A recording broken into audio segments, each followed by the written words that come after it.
Tenemos en línea a Pablo Goldín, que es economista, director de MacroView. Hola Pablo, Nico Yacoy, buenas tardes, gracias por atendernos. ¿Qué haces, Nicolás? ¿Cómo va? Bien, bien, muy bien.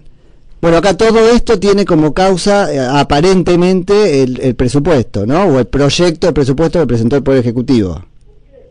Bueno, el presupuesto que se está tratando hoy en el Congreso es la frutilla de la torta de todo lo que está pasando. No podemos echarle la culpa al tratamiento del presupuesto. Esto viene ya con caldo de cultivo de hace, yo diría, varios años en la Argentina, y que con este gobierno no ha podido dar en el clavo con el programa económico adecuado para que esto vaya saliendo y vayamos sacando la cabeza del pozo, y cada vez estás peor y cada vez aprieta más el zapato y entonces la gente está cada vez más desgastada, más cansada, y cuando pasan estas cosas, bueno, y la política sabe de eso, y entonces ahí se empieza a acelerar, ¿no? Lamentablemente, cuando hay caldo de cultivo, en el sentido de que hay recesión y el consumo anda mal y la inflación sube, aparecen estas cosas que son,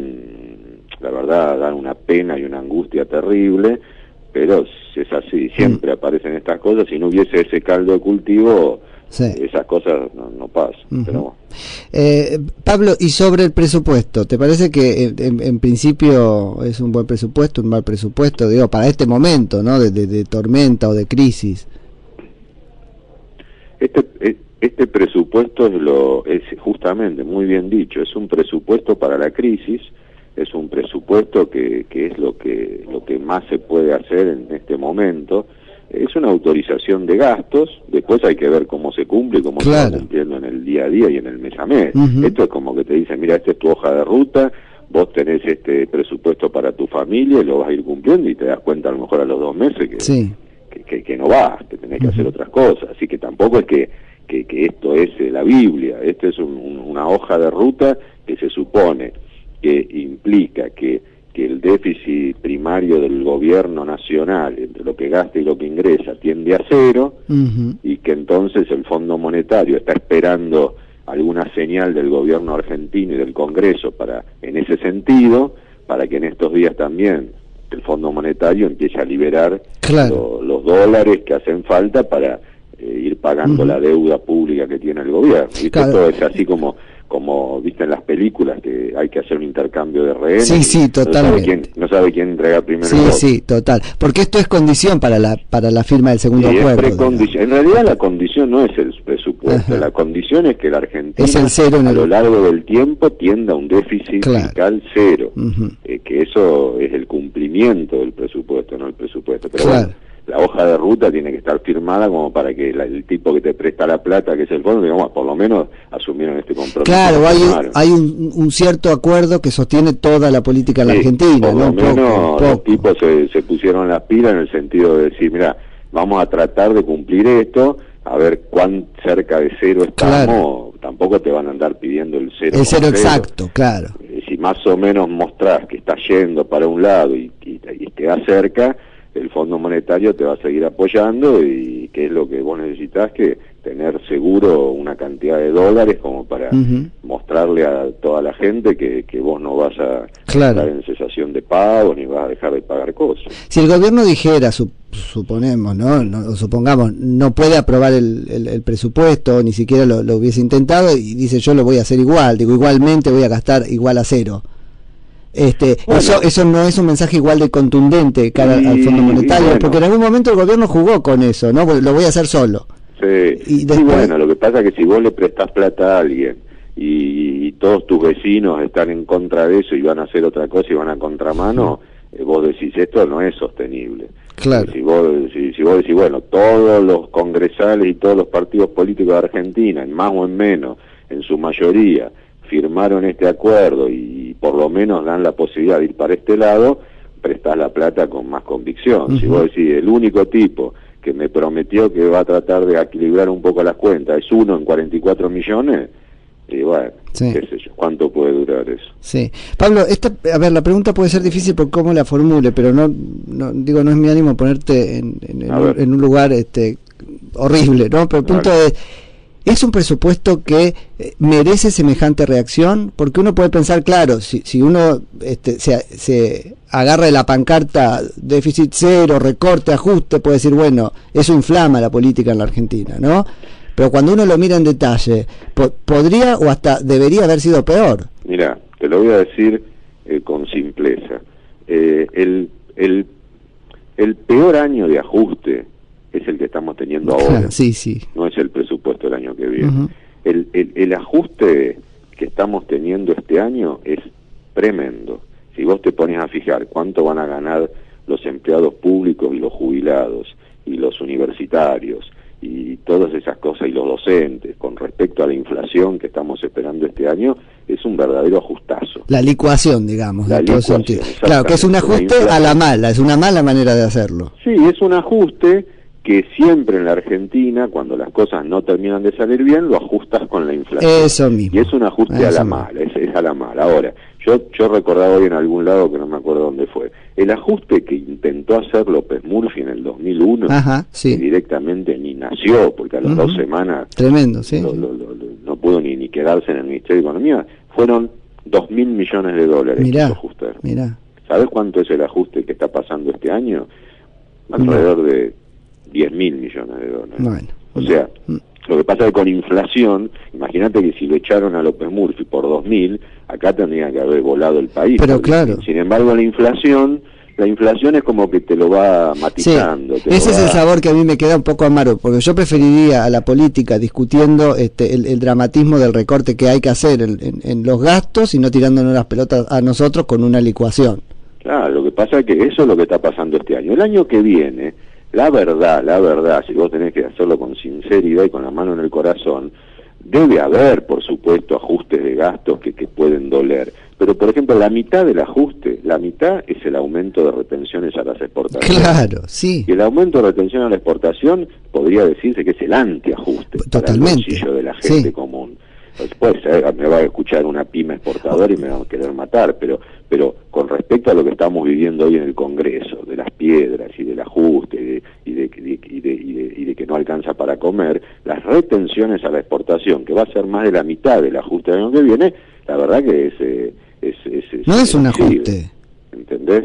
Ahora, después también hay algunos ajustes, por ejemplo, el de la obra pública. ¿Va a haber un ajuste de la obra pública? Sí, va a haber un ajuste de la obra pública. Eso va a ser tremendo, el ajuste en el bolsillo de la gente. Bueno, no lo sé, seguramente que sí, porque eso mueve consumo y actividad y salario. Pero bueno, tampoco vamos a decir que la obra pública pega directamente en el bienestar y en el bolsillo de la gente. Sí, al contrario, en todo caso lo que pasa con la obra pública es que es otra vez una inyección medio artificial que el Estado trata de meter en una economía que no anda, ¿no? Con la mano en el corazón yo te diría que es un presupuesto. Lo que pasa es que el volumen del ajuste asusta, porque pasaste de hace 2 años que tenías 4 puntos de PBI de déficit primario fiscal a que ahora vas a ir a 0, que es un montón de plata. Es un montón de plata en cualquier momento de ajuste de la historia argentina. Claro. En parte te va a hacer inflación este año, que es lo más doloroso de nuevo, y el año que viene un poco te va a hacer la retención, claro, y después el resto hay que pilotearlo. Claro, pero que no es lo que se nos cuenta. Nos leí en un diario cómo tenemos naturalizado, vos corregime si lo entendí mal, ¿no? Pero algunos errores en los conceptos. El titular decía algo así como que, bueno, con tales impuestos, por ejemplo las retenciones, se hizo frente al ajuste. No, se evitó el ajuste. Exactamente, muy bien dicho. Entonces el asunto, mi pregunta, evitaron el ajuste social. Y mi pregunta con el presupuesto sobre si merece esto o no, es que, bueno, no es el proyecto que el gobierno quería. Terminó cediendo muchísimas cosas por el lado de los ingresos que revirtieron en mayor sacrificio de la gente que no está ahí hoy. Exactamente, yo estoy totalmente de acuerdo con la aclaración, que también hay que saberlo porque eso no está tan claro, de que la mayoría de los gobernadores e intendentes, que en muchos casos son de la oposición, que hay pocos gobernadores, digamos, oficialistas del gobierno de Cambiemos, en los últimos años han recibido un montón de plata, un montón de plata, no de la nada ni del cielo, sino del gobierno. El gobierno nacional les ha devuelto un montón de plata a las provincias, y siempre parece como que están haciendo como que el malo es el gobierno nacional y que las provincias están tratando de ver cómo hacen para... Es al revés. Yo creo que fue un error del gobierno nacional. Sí. Haberles dado tanto contra nada. Esto empieza cuando el gobierno asume, ¿te acordás? Con el fallo de la Corte y a partir de ahí. Primero fue el fallo de la Corte. Sí. Pero a fin de año pasado, cuando hicieron el famoso pacto fiscal que vino de la mano de la reforma previsional, todo ese paquete del primer año pasado, hubo un reparto de plata que perdió como en la guerra el gobierno, y los gobernadores se quedaron con un montón de plata. Y ahora, en este presupuesto que estamos hablando, viene esto que dicen de que el gobierno nacional les transfiere los subsidios del colectivo, del boleto de colectivo y de la tarifa eléctrica social a los gobernadores. Y la verdad que parece como que... Y más o menos es malo de la película. Claro. Y la verdad que el gobierno cobra como loco, no pega una, recibe todas las piñas y no pega una porque la verdad es así. Y bueno, qué interesante lo que decís, Pablo, porque los mismos sectores que exigieron los impuestos a cambio de su voto son los que hoy están diciendo que qué horror para la clase media los impuestos. Es un nivel... gobernador, como por ejemplo, no sé, o un intendente que tenga colectivo, porque tampoco hay colectivo por todos lados, pero por ejemplo el intendente Rosario o el intendente de Córdoba, que deben venir, que van a tener que subir la tarifa a ellos, o el boleto de colectivo de ellos, ya están logrando de alguna manera compensar esa situación con algunos ingresos nuevos o con alguna forma de subir impuestos para que eso no suceda. Claro, y no nos cuentan esa parte, y eso te quiebra la comprensión, no podés hacer una interpretación general de la cosa. Yo creo que en el fragor de la crisis y de la lucha, el gobierno a veces peca de ingenuo, o peca de mal negociador, o no porque sé, acá podría contar hay que estar del otro lado del mostrador, pero bueno, me da la impresión que la historia, es cierto que el gobierno cometió muchos errores, es cierto que no da el clavo, pero también del otro lado acá podría contar que las cosas que le cuestan a su base de sustentación electoral se la arrancaron los otros, por ejemplo, y no lo cuenta. Sí, fue una negociación de movida mal hecha, porque con tal de mantener la gobernabilidad y hacerse amigo de todos los gobernadores peronistas, yo creo que la negociación siempre salió en contra del gobierno y sigue siendo siempre así. Que hay que preguntarse qué cosa es la gobernabilidad, porque cuando uno hace un análisis holístico del asunto, resulta que la oposición terminó modelando las políticas más que el propio gobierno. Y lo que pasa con lo cual ahí no hay gobernabilidad, tendría que ser el gobierno mantiene la capacidad de gobernar, es decir, tomar las decisiones. Lo que pasa es que el concepto de gobernabilidad en el mundo debe ser así, pero el concepto de gobernabilidad en la Argentina es hacer lo que el peronismo quiera, como el peronismo con oposición, es un concepto muy sui generis.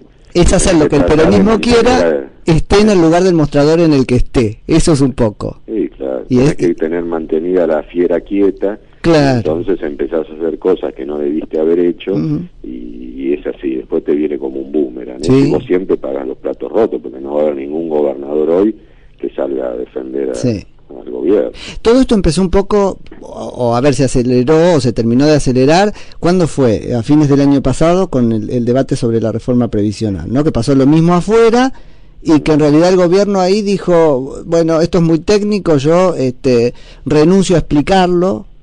Y al final quedó como que está hambreando voluntariamente jubilados. Sí, ¿sabes? Y a partir de ahí... Sí, eso es cierto, pero también hay que pensarlo más integralmente. Yo creo que después de haber ganado la elección de medio término tan bien como la ganó, incluso en lugares donde nunca había ganado Cambiemos, y con un triunfo tan contundente, incluso en lugares de barrios humildes y de lugares humildes, yo creo que el gobierno confundió decir, bueno, ahora sí, voy a ir para adelante y voy a ajustar los números fiscales, como si fuese una empresa. Decir, mira, eso no es lo único que hay que hacer. Había que cambiar muchas cosas. Entonces, bueno, podés ir de a uno y decir, mira, ahora voy a hacer esta reforma previsional con la fórmula, y vas de a una por vez. No, vos tendrías que haber logrado, con ese poder político que tuviste, una cosa un poco más integral, un poco más prolija. No largar así porque sí la reforma previsional esa, que igual no iba a solucionar nada. era mojarle la oreja a los jubilados por 50.000 millones de pesos que en las cuentas del gobierno hoy, si te das cuenta... sí, el gran cambio ahí terminaron siendo los fondos de la provincia de Buenos Aires, ¿no? Como que fue toda una cosa bueno, el gobierno pagó los platos rotos de los jubilados y además perdió plata con la provincia de Buenos Aires, que la realidad era que las otras provincias tenían que compensar a Buenos Aires, las otras provincias no solo que no compensaron, sino que se quedaron con más plata y siempre terminó pagando el payaso del gobierno. Así es, y se la sacaron a los jubilados y después castigaron al gobierno por hambrearlos. O sea, de los jubilados. Sí, totalmente. Pero bueno, es bien complicado. Esto es lo mismo, pero bueno, hoy uno podría decir, el gobierno tiene la posibilidad o la excusa de decir estoy en el medio de una crisis y trato de sacar este presupuesto. La vez de la reforma previsional venía de hace 10 días de tener un triunfo por más del 40% de los votos. ¿Al déficit cero hay que ir, Pablo? ¿Eso te parece una cosa que hay que intentar? Es que más que hay que ir, no te queda otra. Bueno, claro. El déficit cero primario, que es gastos de lo que gastás menos lo que recaudás, porque después tenés que pagar los intereses de la deuda. Sí. O como en tu casa, vos tenés lo que comés, lo que recibís de sueldo, pero si tenés un crédito, también tenés que pagarlo, no es que no lo pagás. O sea, tenés que ir porque si no te prestan, o solamente te presta el Fondo Monetario te dice yo te presto si vas a déficit cero, y no te queda otra que ir a déficit cero. Y si te prestaran, casi que también, porque tampoco podés vivir así. Y bueno, claro, pero el gobierno apostó al principio, cuando asumen el 2015, a ir de a poquito. A ir de a poquito, que me vayan prestando, yo mientras de a poquito voy corrigiendo el déficit. Y no le salió porque era un proceso muy largo y tenían que alinearse todos los planetas para que total. Salió mal y se quedó a mitad de camino sin el pan y sin la torta. Y ahora tiene que hacer todo apurado, de prepo, y esas cosas generalmente no salen bien. ¿Nos ves discutiendo ahí, digamos, una cosa que excede lo coyuntural? ¿Nos ves atisbando un cambio de estructura como sociedad, digo, un cambio cultural, ver que si estamos decidiendo si vamos para lo racional o volvemos para otro lado? Mira, vamos, dos cosas. La primera, este esquema de política macroeconómica que está saliendo junto con el acuerdo con el fondo, que es el déficit cero, es la política cambiaria esta de las bandas cambiarias, el tema de que el Banco Central emita cero, y la cosa monetaria. No es un cambio estructural. Esto es un plan de emergencia de bombero para tratar de transitar los próximos trimestres que vienen de acá eso está claro. del año que viene lo más civilizadamente posible. No, yo digo cultural. Eso por un lado. Después cambio estructural de pensar el país de nuevo, de pensar un poco más allá en el mediano y largo plazo. Yo creo que no se perdió la posibilidad en diciembre de 2015 y se perdió la posibilidad en diciembre de 2017. Yo creo que también era otra posibilidad. Y bueno, ahora hay que... Es muy difícil que logre la otra posibilidad, digamos, la tercera posibilidad. La posibilidad de diciembre de 2019, a ver quién gana, y el que gane, ver si encuentra un país un poquito más ordenado, un poquito menos crítico, a ver si ahí de alguna vez por todas se arranca con un plan un poquito más ambicioso y más integral. Con estructural no me refería al programa económico que es necesariamente coyuntura, sino que me refería a una cosa por ahí más profunda, al sustrato de la sociedad, a ver si por fin vamos a discutir otra cosa y a mirar a un lugar distinto. Yo hoy también lo decía en algún lado, no me acuerdo. Bueno, por eso, no quería ponerte en ese lugar, pero si se vuelve a votar contra el peronismo está cambiando algo rotundamente en la Argentina. Es que ese es el cambio cultural. No peronismo, pero digo, en la Argentina yo creo que el cambio cultural que nos queda es que no sea que el peronismo gana donde están los sectores humildes y los otros ganan donde están los más ricos. Eso no tiene que pasar más, eso no debiera pasar más, y yo creo que justamente hoy yo lo pensaba y lo decía. En el 2017, en la elección de medio término, hubo lugares en el conurbano bonaerense donde Cambiemos ganó en lugares muy humildes.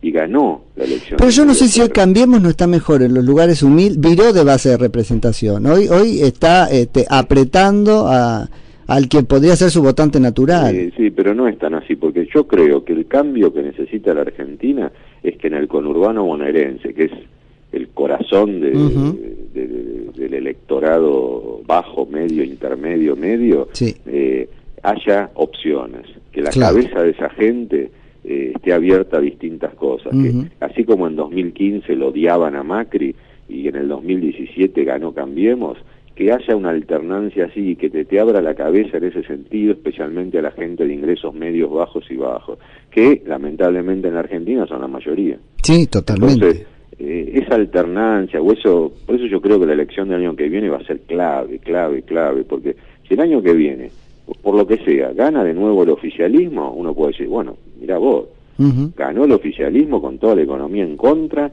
y ganó igual. Entonces eso sería un punto de inflexión tremendo. Sí. Y si gana la oposición, habría que ver qué oposición. ¿Qué oposición? Claro. ¿Qué oposición? Si es una oposición que gana, que volvemos para atrás, o es una oposición que no volvemos tan para atrás y que trata de hacer mejor lo que no pudieron hacer. Claro, siempre con el peligro de que sea una que se disfrace de que vamos para otro lado y volvamos para atrás, ¿no? Y bueno, eso que es lo que suele pasar. Claro. La historia política argentina es muy particular, tal cual. Y entonces siempre tenemos que tomar este tipo de caminos o de atajos de gris o negro, cuando no debiera ser así. Pablo, te agradezco muchísimo por la charla. Bueno, Nico. Saludo grande. Chao. Era Pablo Goldín, que es economista y director de Macroview. Radio Concepto, Ciudad de Buenos Aires, FM 95.5. Periodismo en FM.